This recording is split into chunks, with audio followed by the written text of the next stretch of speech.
faisant notre tournée pour les sites touristiques en Abitibi-Témiscamingue, comme nous sommes à Amos pour le festival H2O, nous sommes présentement à une bergerie qui malheureusement disparaissent. Et ça m'intrigue. J'ai avec moi Madame Ghislaine Rivet d'Amos. Bienvenue. Bonjour.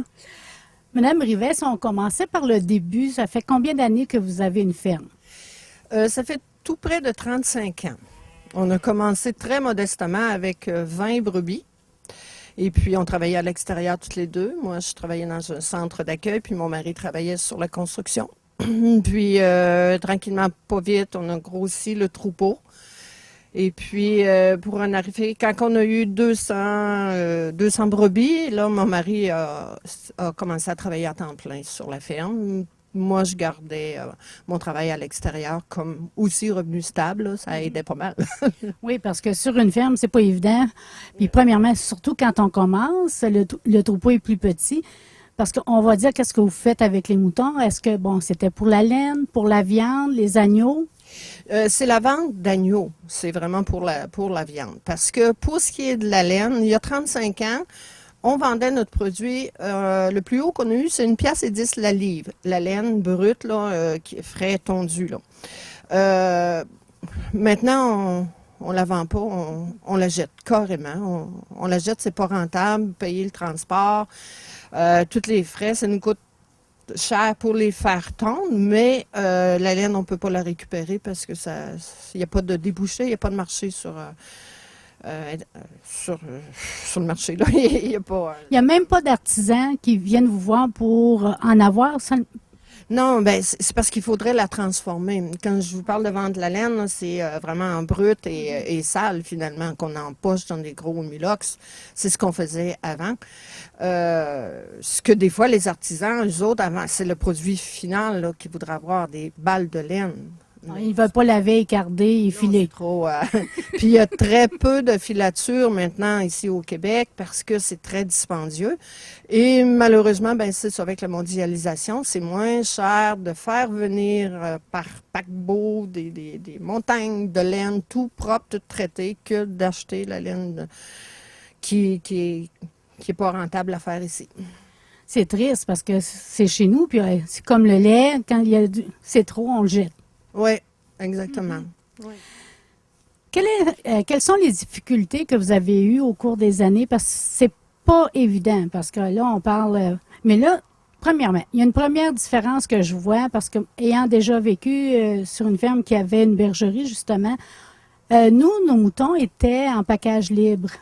Et vous, je vois qu'ils sont en enclos. Quelle est la différence? OK. Ça fait environ 6 ans que nos animaux ne vont plus en pâturage.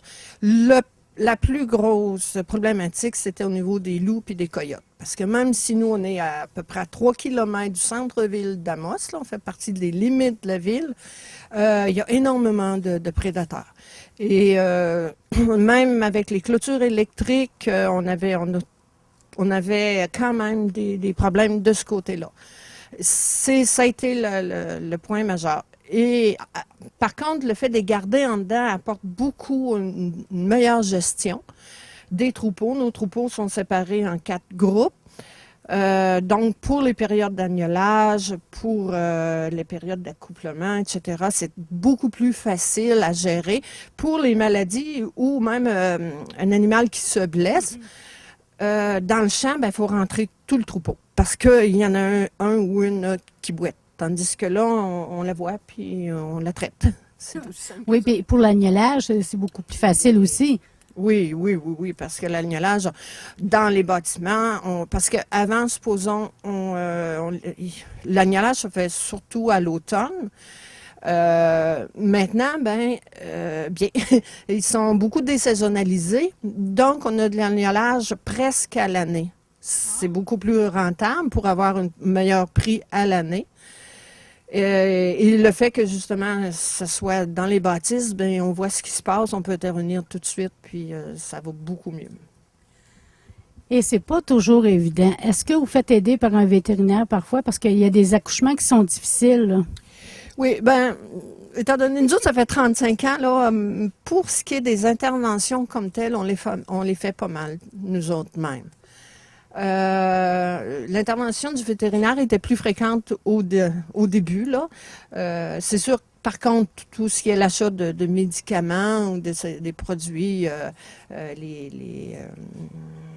à titre préventif aussi, là, bon, on passe par le vétérinaire. Mais les interventions comme telles, puis à la longue, bien, on est habitué à intervenir rapidement. Donc, des gros problèmes, on n'en a pas beaucoup.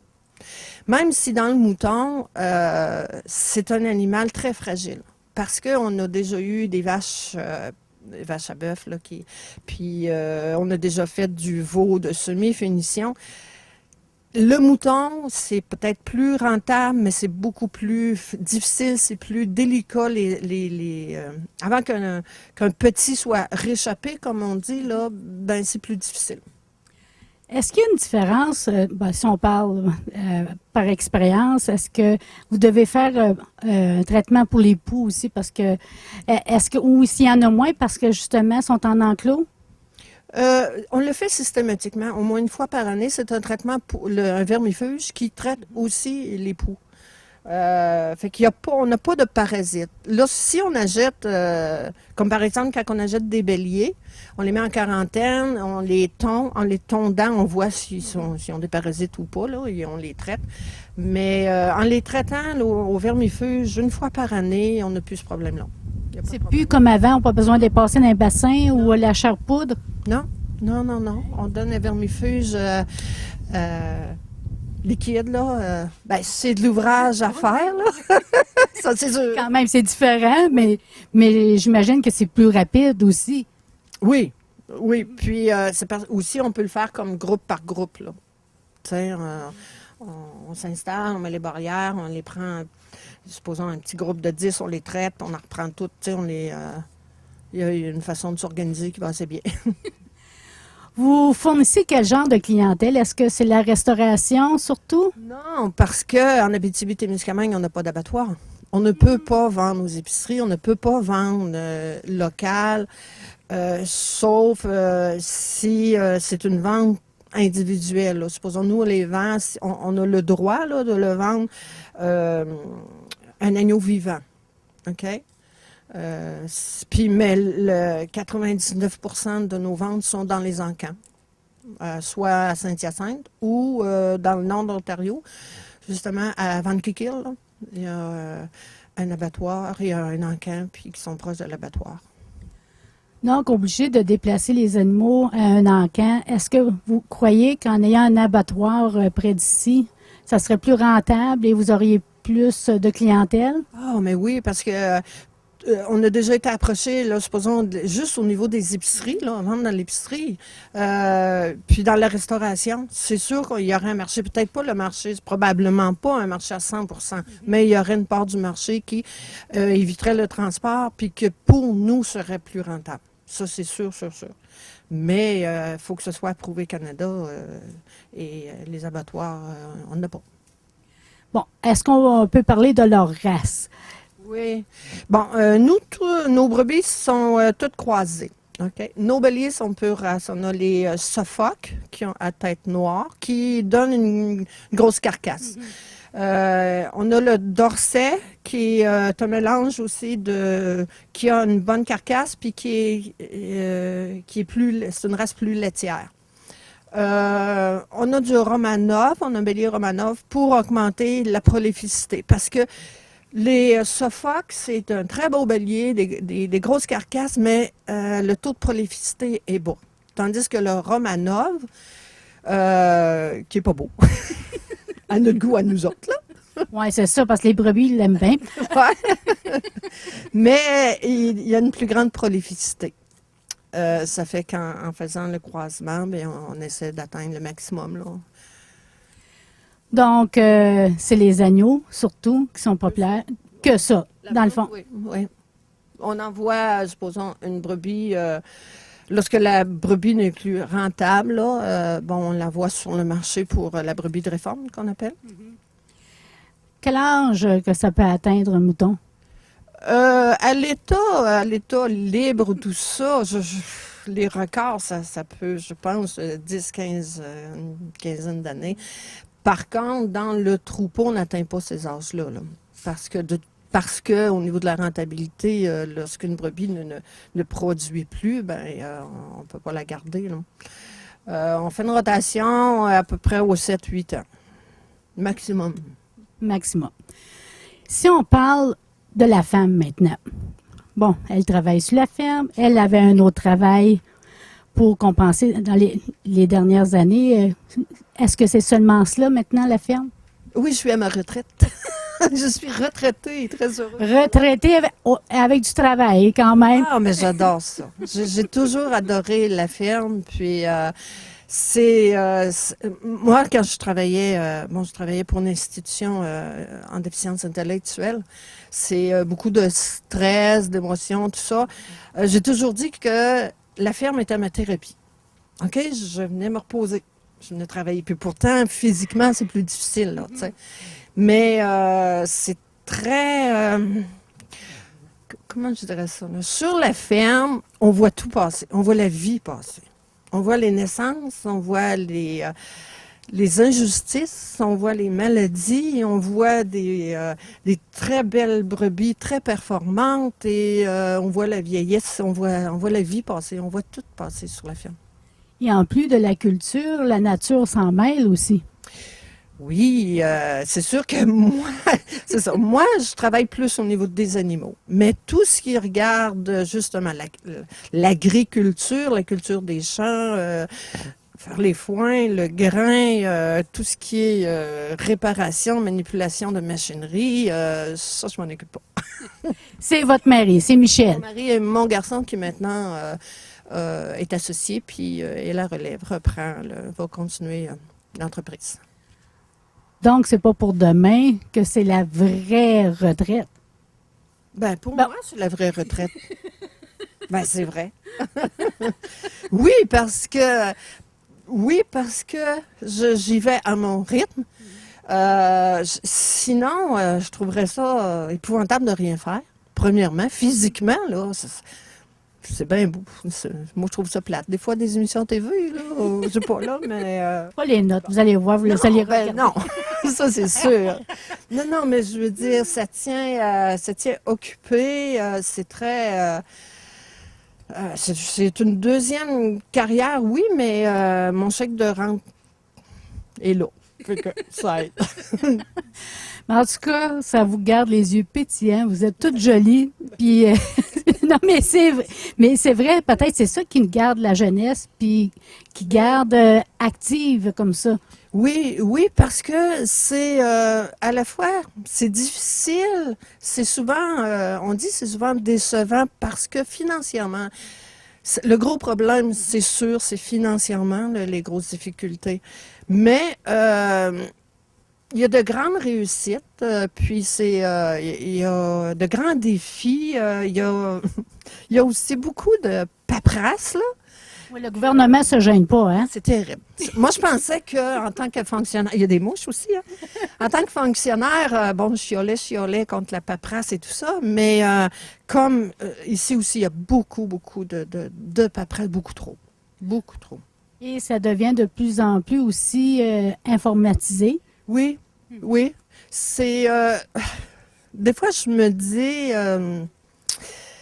je pense des fois qu'on dirait qu'ils compliquent les choses pour décourager certaines entreprises. Parce qu'il y a beaucoup d'entreprises... L'âge des agriculteurs, la moyenne au Québec est quand même assez avancée. OK? Et... moi, j'ai jamais appris l'informatique à l'école, là, tu sais. Mon garçon dit, voyons, mais comment ça, tu sais pas ça? Non, je l'ai pas appris, je l'ai appris sur le tas.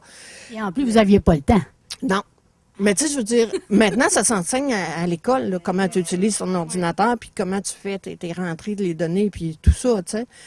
Puis, mais je me dis, les personnes d'un certain âge, de mon âge, et peut-être plus, beaucoup ont de la difficulté à suivre au niveau de la paperasse, au niveau justement, là, toutes les rentrées de données, l'agri-traçabilité, c'est très bien. Le principe est très bien. C'est l'application qui n'est pas toujours évidente. Donc, un conseil que vous donneriez à la relève, c'est vraiment de s'éduquer parce qu'on a besoin de l'informatique aussi. Oui. Puis, mais je pense que en tout premier lieu, même au-dessus, parce que ça, on va le chercher. Okay. Tu sais, on peut aller le chercher si c'est pas dans le modèle courant des écoles, etc., parce que il y a un taux important de décrochage chez les garçons. L'agriculture, il y a beaucoup plus de garçons que de filles. Bon, mais c'est la passion, je pense. Le premier, c'est vraiment, là, faut être passionné d'agriculture. Faut être passionné, un lève-tôt et un couche-tard. Oui. Oui. Puis on apprend au fil des années à gérer notre temps, à gérer notre ouvrage. Nous, on n'a pas de personnel. On fait ça avec nous. On a un jeune homme là, qui vient, qui s'est associé pour faire les foins et tout ça. Mais il faut gérer, faut gérer beaucoup de choses. Je pense que c'est moi, ce que j'apprécie énormément en agriculture, c'est de pouvoir décider des choses. En tant que fonctionnaire ou ex-fonctionnaire, c'est que tu appliques des programmes, tu appliques des choses. Et s'il y a des choses que tu te dis, voyons, ça n'a pas d'allure, là. Qu'est-ce qu'ils ont pensé au gouvernement de faire ça de même? On ne peut rien faire. On a beau le dire, mais tu es là pour appliquer tes programmes. Tu les appliques. That's it, that's all. Ici, ce n'est pas appliqué, c'est vécu. Oui, exactement. Exactement, c'est ça.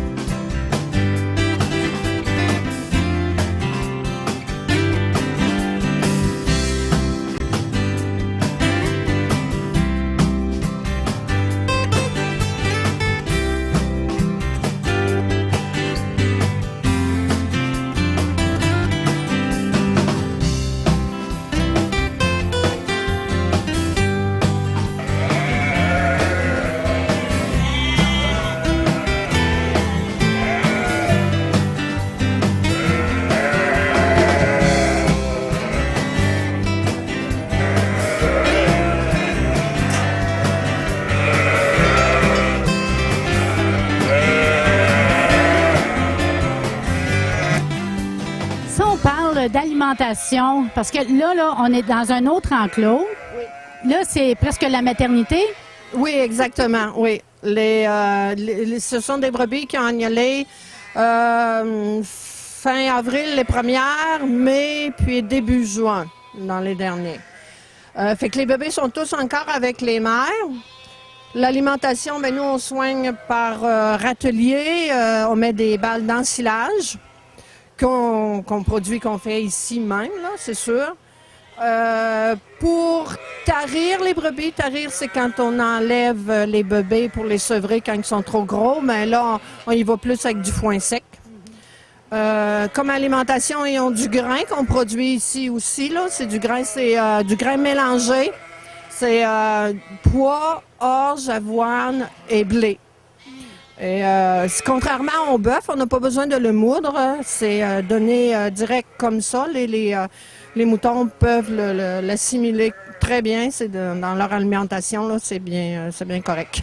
Est-ce que j'ai bien vu, mais il y avait des brebis qui n'avaient pas mis bas ou viennent juste d'être mises bas?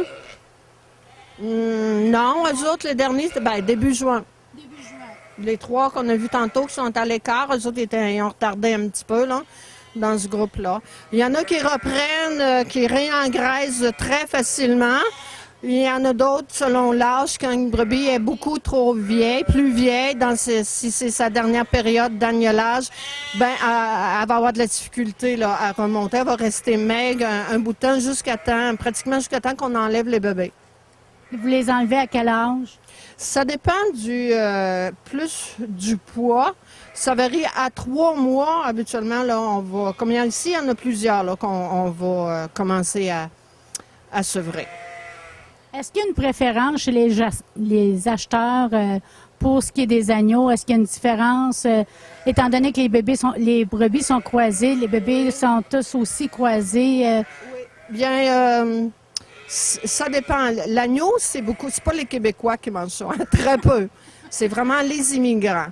Et puis, les Italiens, quand on va à Montréal, habituellement, ils préfèrent un agneau plutôt gras. Par contre, toutes les communautés musulmanes, eux, ce qu'ils recherchent, c'est un agneau moins gras. Même, des fois, ils nous disent, en avez-vous des maigres? Ça cause problème sur des jeunes agneaux, là, tu sais. Mais c'est vraiment ce qu'ils recherchent. Fait que c'est plus dans ce sens-là que le marché se répartit. Parce que, puis supposément, là, dans ce qu'ils disent, c'est que l'agneau du Québec est un des meilleurs en Amérique du Nord, en tout cas. Supposément, c'est vrai. Oui, c'est ce que tout le monde dit, là. Mais ça dépend justement des races, ça dépend aussi de l'alimentation. Puis quand on parle d'agneaux de la Nouvelle-Zélande, puis tout ça, ce sont des animaux qui sont faits, qui n'ont pas de grains, qui sont faits à l'herbe, mais qui prennent beaucoup plus de temps pour atteindre le poids idéal. Ça fait que c'est pas le même type de viande. Non, c'est vrai. Donc, un dernier conseil peut-être avant de terminer? Un conseil? De la patience, beaucoup d'observation. Ça prend beaucoup d'observation pour voir, l'animal fait-il mal, il faut le prendre tout de suite au début. L'abreuvoir à coule-tu, y a-t-il un problème ici, y a-t-il un problème là? Comment je dirais? Garder le sourire et son positif parce que... Oui, parce que les difficultés financières sont toujours présentes. C'est le problème, là, surtout dans les dernières années, là, c'est plus difficile. Là. Donc, c'est une vocation. J'ai un peu de difficulté avec ce mot-là, moi. Une vocation, non. Okay, une passion. Une passion, oui. Okay. Oui, exactement. Il faut faire ce qu'on aime. Si on aime ça, là, c'est bien. Merci beaucoup. Ça me fait plaisir. Au revoir.